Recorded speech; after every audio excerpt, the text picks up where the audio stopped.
You're listening to the Digital Deep Dive, where we tackle the newest trends, strategies, and pain points shaping growth across the digital landscape.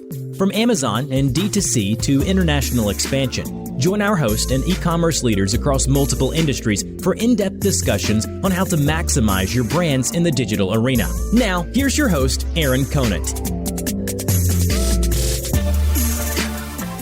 Well, hello, everybody, and welcome back to the Digital Deep Dive podcast. I'm your host, Aaron Conant, and today we've got an old friend back again, Danny Silverman. Just awesome person, friend of the network, lots of people in it.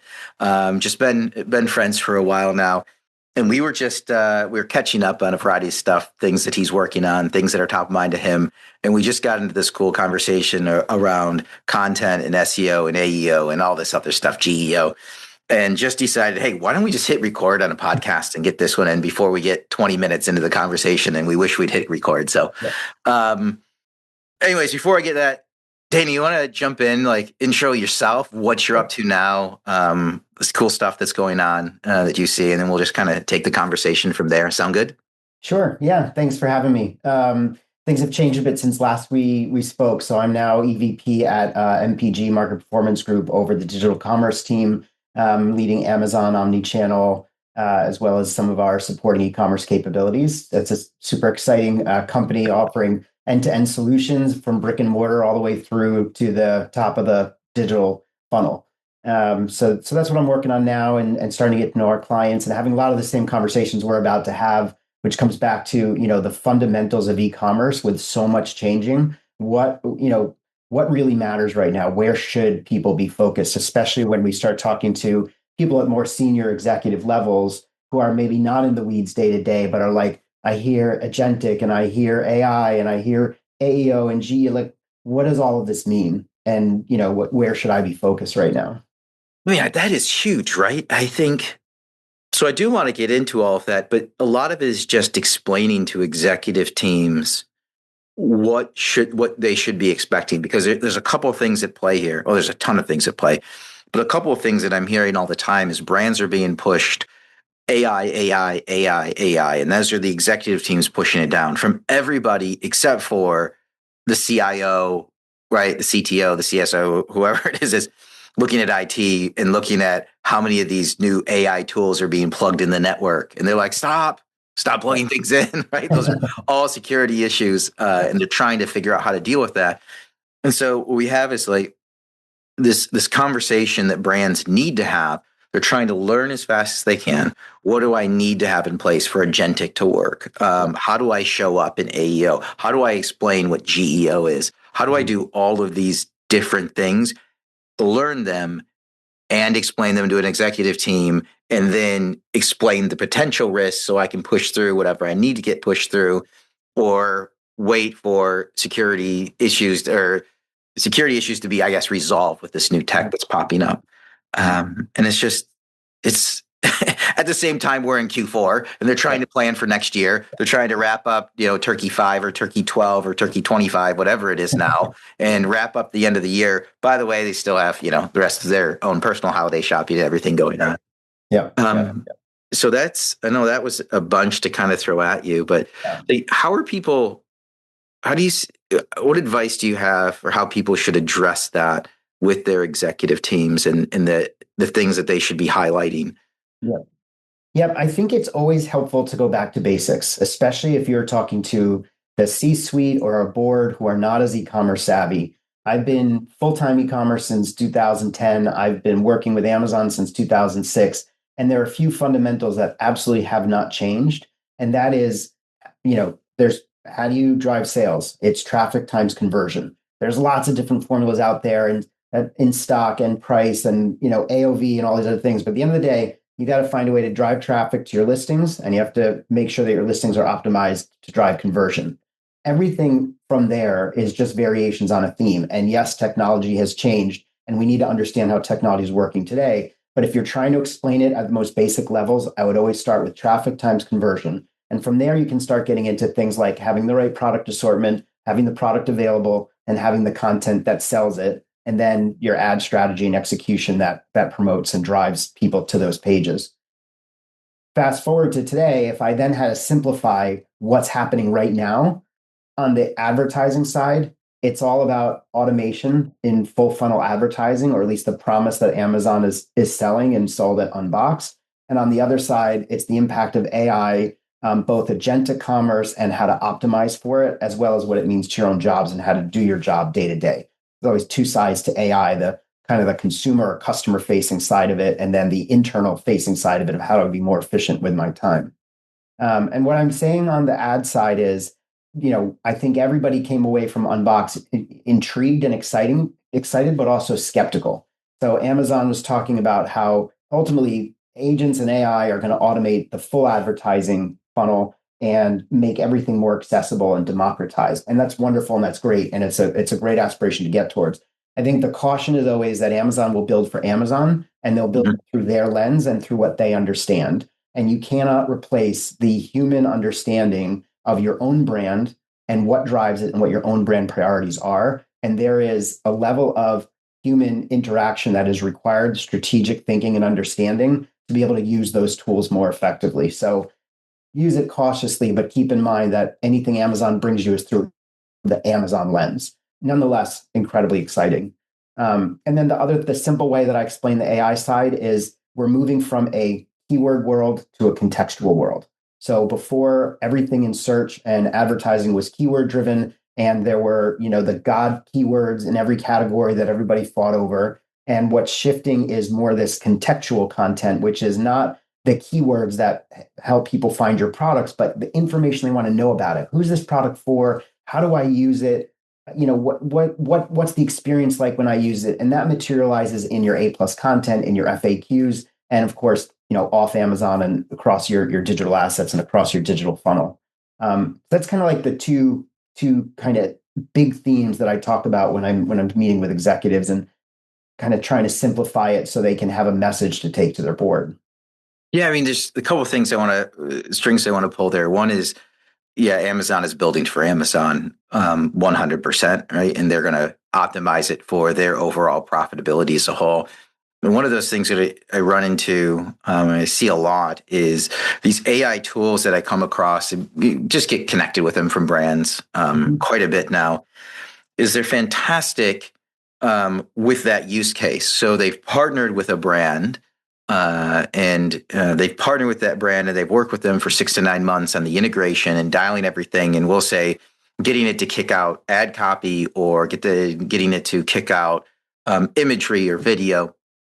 And it works amazing. And they'll go into a brand and then the next brand sees it. They love it. And when they go to work, that AI tool breaks down, and it breaks down because they've trained it over 6 to 9 months. And AI is really, I think, easy to train, difficult to untrain and retrain. And so what's happening is they have their information in a different PIM, a different DAM, a different CRM, a different CDP, a different, ERP, whatever it is. And those AI tools break down. And I see that happening in the interim with Amazon, is kind of how you're saying it. They're designing it for them. They're having use cases. And at some point in time, if you don't have that human in the loop, it's just going to take off and do whatever it wants to do that will maximize it for Amazon at the end of the day. But that plays into a lot of the tools that I'm seeing right now. And it's part of the reason there hasn't been a massive adoption on that side that I've seen. There's the big tech, right? Like ad tech, like a PackView or Xnerta, or even what Spencer's doing. That's different than actually plugging into your system and helping you generate your own content.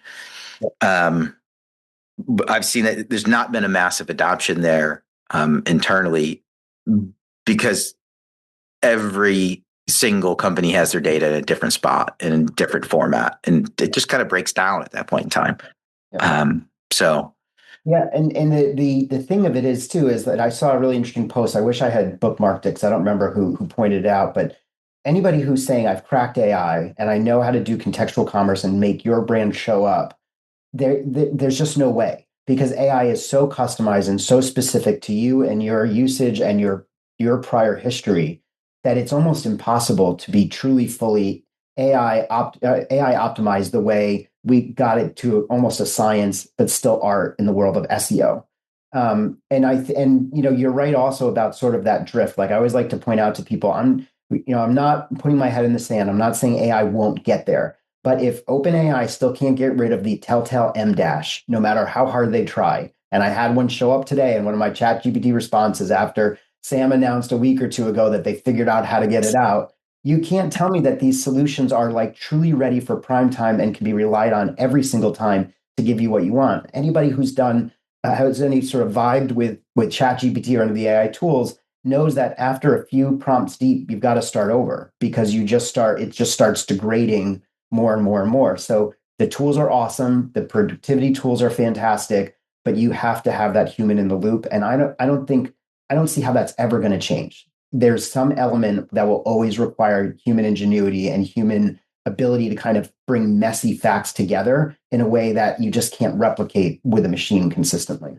Oh, for sure. I'm right there with you. And I'm right there with you on that M dash. It's the most irritating thing in every newsletter that I put out. It slides it in there, and you can ask it a million times every day, and it will say, "Sure, I will never do it again," and then it does. But what's interesting as well is going back to where you're talking about where I think the new era of search, and I think there's two parts of it. And I think ChatGPT fundamentally changed that. Maybe you can say Perplexity too, is you think about how we used to search, which is just kind of pecking based on keywords, right? Mm-hmm. And now it's fundamentally changed. ChatGPT has fundamentally changed how I search now, not only within there and asking questions, but how I search on Amazon and using Rufus, and how I search on Google now. Which is more of a question base. Like I give it way more information. I am looking for, my 17-year-old loves to play basketball and golf. Do you have any top recommendations for Christmas gifts for him, essentially? Yep. As opposed to top golf gifts, 17-year-old, teenager, or whatever it might be. Exactly. But that plays into what you were saying, which is when you say back to the basics, I always think content. And now we have to fundamentally go back and relook at our content and what we're doing with it, right? Because it's not like you were saying keyword. It is that contextual piece, which is like pulling on Q&A, pulling on ratings and reviews, trying to figure out to answer those questions for you and deliver then search results. Yeah. Yeah, exactly. And if your content was in the keyword stuffing game, I think you were already behind the times. If your content was always designed and intended to be high quality, consumer engaging, you might find that your PDP content doesn't actually have to change that much. It does need to be restructured, and it does need to have kind of AEO, GEO awareness. And there are, like we were just saying, like with Spencer, there's some great tools with Detail Page. There's some great tools out there to help with that. But it's not like a complete panic, burn everything down and start over. We've got to rewrite it. It's just bringing forward that more consumer natural language, contextual content, and doing less of the keyword stuffing stuff that never really made sense anyway. Well, Google 2006, it was a great idea, right? Yeah, absolutely. But I mean, if you look at now, you see Sam Altman put out the code red for ChatGPT because of all of a sudden their gains on Google started to slow down a little bit, and Google started ramping it up. And I've been actually impressed with Google, and I've changed how I actually search on it. But the biggest shocker for me was using Rufus, because I tried Rufus a while ago and it was a disaster. The improvements that Amazon has made on that is phenomenal in my mind. And I can't remember, because we did one of these with Spencer. I can't remember if he was saying it was over 20% of people searches are now using Rufus. It's some huge number. Got up to 40%. What's that? It got up to 40% over Black Friday, Cyber Monday, according to some new data that's available. Yeah. And it's true. It's gotten so much better. And I want to just be really clear. I am as bullish as anyone on where AI is going, and I'm as bullish as anyone on Amazon and Rufus. I've had very mixed experiences with it. There are some cases where it's absolutely brilliant, and there's some where it's fairly useless. It comes back to the depth of content. I think in categories where there's a lot of ASINs, there's a lot of high quality brands, there's a lot more for Rufus to base off of. I think if you're in more longer tail categories, it gets less and less effective. So it's just important, as with anything, to just know where those limitations are, so you're not like kind of over dependent and getting bad information, if you will. So Yeah. in your role now, like as you're advising brands, what's the number one thing if we want to isolate it to Amazon, because it is just the biggest player? I think Walmart, I'm pretty impressed with them, but they haven't caught up yet. From the Amazon standpoint, what's the number one thing that's coming up with you with brands right now, or recommendations that you have for people as we head into 2026? I mean, it sounds boring, but it's all about the fundamentals. There's a really increased importance on looking carefully at your assortment. And it seems to be dominating more of my conversations than almost any other topic, where historically conventional wisdom was throw everything on Amazon and just sell what sticks. Whereas there's so much more scrutiny on profitability, and a lot of it's driven by the macro environment, macroeconomics, tariffs, and so on, that having that long tail of items could actually be hurting your margin to the point where it's killing your total business. And so being more strategically focused on fewer items is arguably the better path forward.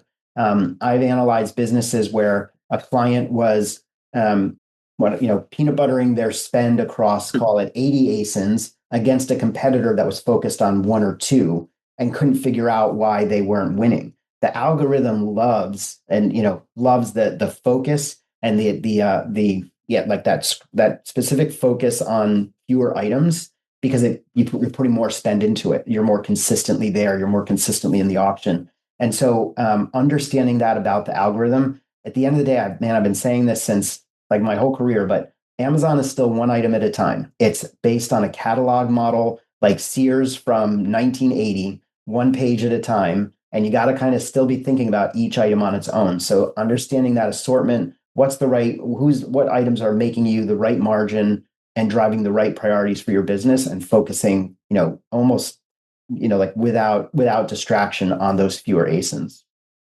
Yeah, I mean, you mentioned the macroeconomic. Like I've seen on the tariff side, Amazon not taking price increases for a lot of people on the tariff side.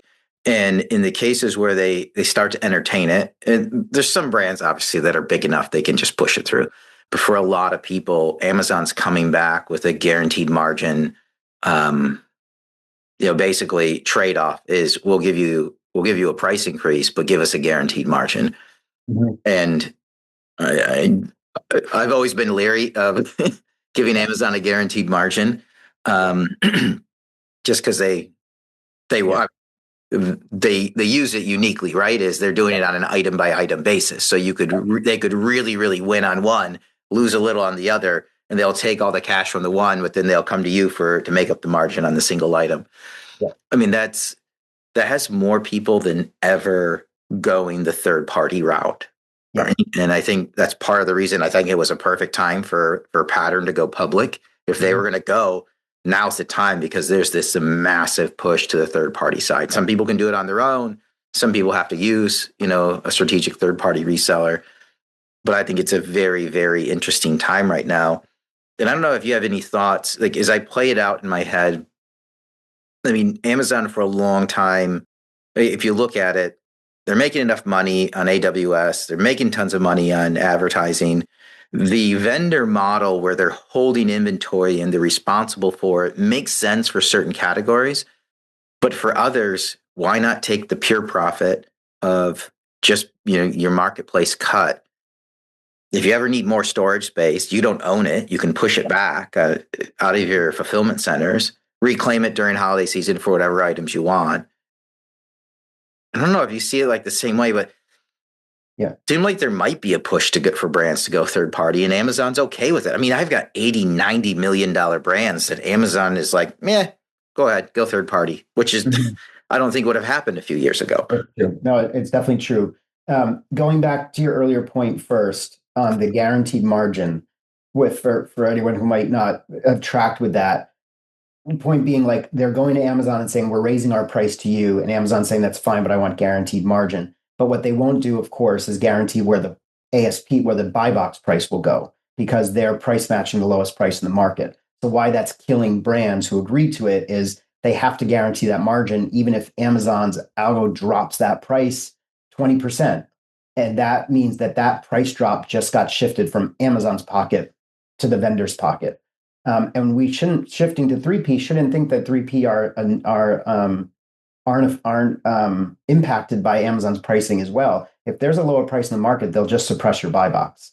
And it's the craziest thing, but it's obvious, it's very common. If your product is, they find, it says it right there, we found a product at a lower price and therefore we're not showing you a price for this product. So even if you're 3P, you still don't have full control. You still have to be showing the lowest price in the market or you'll end up buy box suppressed. I would agree that there's many businesses out there that will do better 3P. It really depends on their own economics and their 3PL, logistics, and costs.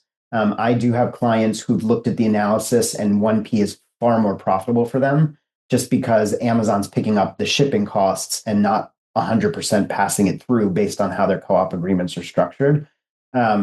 So there are cases where going 3P ends up being less profitable because there's higher costs, but what you're trading off is more control over, the entire customer relationship, the entire flow of product, and to your point, even the control of where your product rests and bringing it back if you need to, so on and so forth. So there are still businesses out there where 1P will always make sense. And there's businesses out there that Amazon won't give up. I know of brands that are shockingly small that Amazon is fighting to keep on 1P because they play a unique role in how the shopper interacts with the category and how it builds basket. It's very uncommon, but there are some that are critical to the category that Amazon will fight to keep. But it really depends on every business. I don't think the whole thing goes 3P. I don't think. Yeah, I don't think it does. I think it's just the whole thing. No, I agree with you, especially if you've got, fast moving consumer goods and CPG segment, like a toothpaste or something like that, right? Like have it on hand, make sure you can ship it.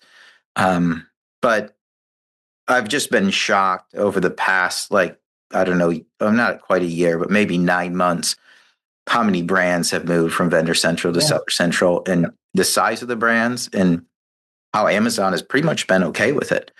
I always just tell brands, just get it in writing. Like if you have a conversation proactively, don't try and hide, don't try and do the sneaky hybrid thing. They're finding it out more and more. It makes life very difficult. I've seen clients who did the 2P model and used somebody else to sell it, and Amazon found it within 6 months and shut down 2 years of work.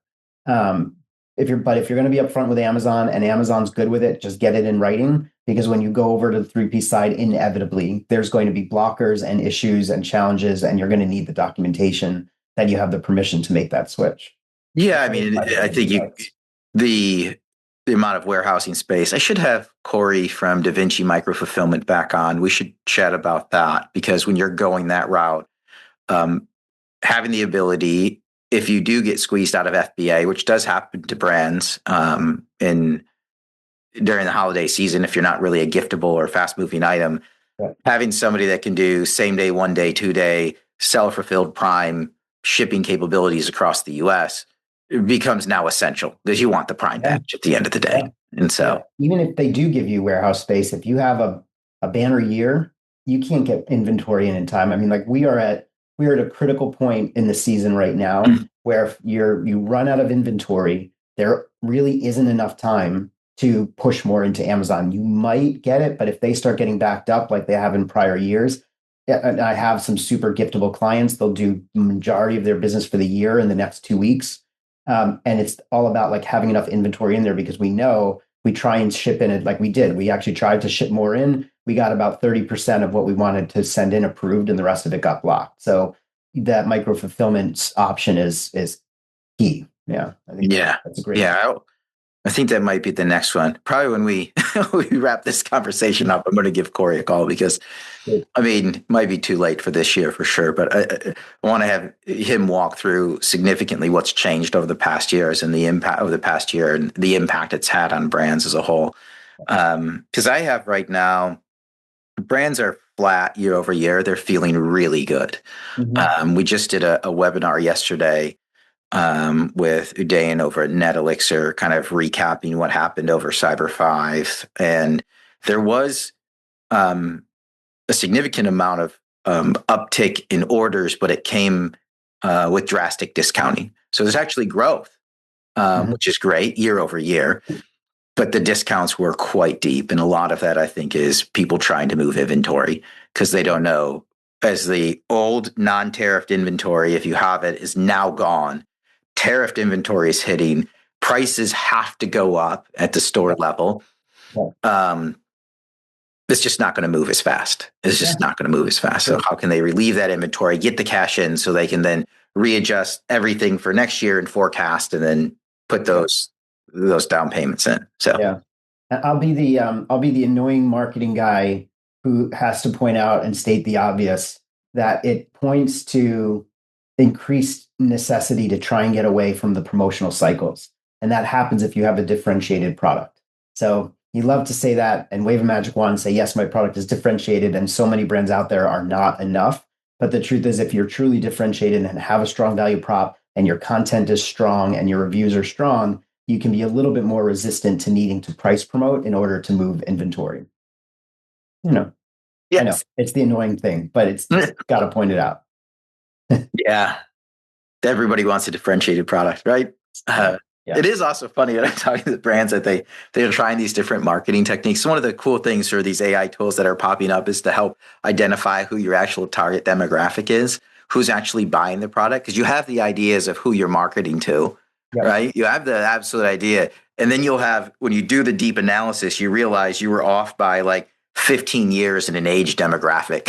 Yeah. Who's actually buying it? Yeah. And these tools, they're pretty cool. They give you the real-time feedback, like totally adjust. I was just chatting. There's a company out of the EU called Dalton that does real-time on your direct-to-consumer site, A/B testing. And these companies are using it and they're finding as it adapts, it slowly adapts and identifies an exact target market and hyper-tunes for it. And these companies are like, wait, we didn't even know that's our actual target. And then sales go through the roof. It's AI. I mean, kind of looping back to, I guess, the start of the conversation. These AI stuff is really cool.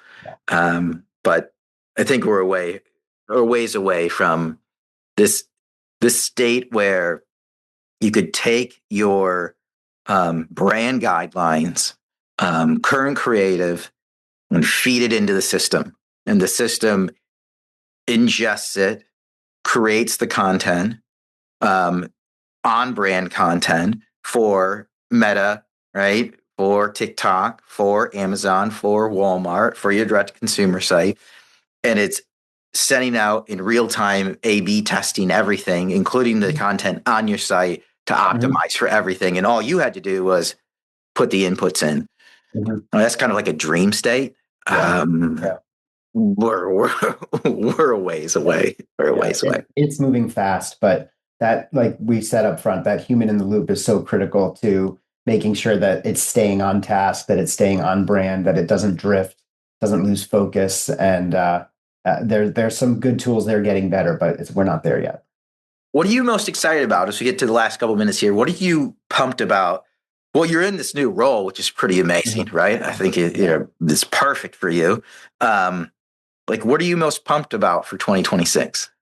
I mean, it's all about the new job at MPG. I've known MPG as a company throughout my career. A lot of former colleagues, a lot of people who used to work with me in prior agencies are there now. And it's just it feels in some ways like coming home. So I'm very excited personally and professionally to be in the new role. We have some amazing clients and our pipeline of new business has honestly never been stronger. And part of it is the fundamental piece that, particularly for brands that are omni-channel, they're thinking about the business more and more holistically, and they understand that what happens online drives in store, what happens in store drives online, and having one partner that can bridge that gap is more advantageous than having, another pure play e-commerce agency who's might be super good at that one thing, but might not have the full picture. And that's what I've been really excited about. The example of that is TikTok. All right. So complete switch from what we've been talking about. Right.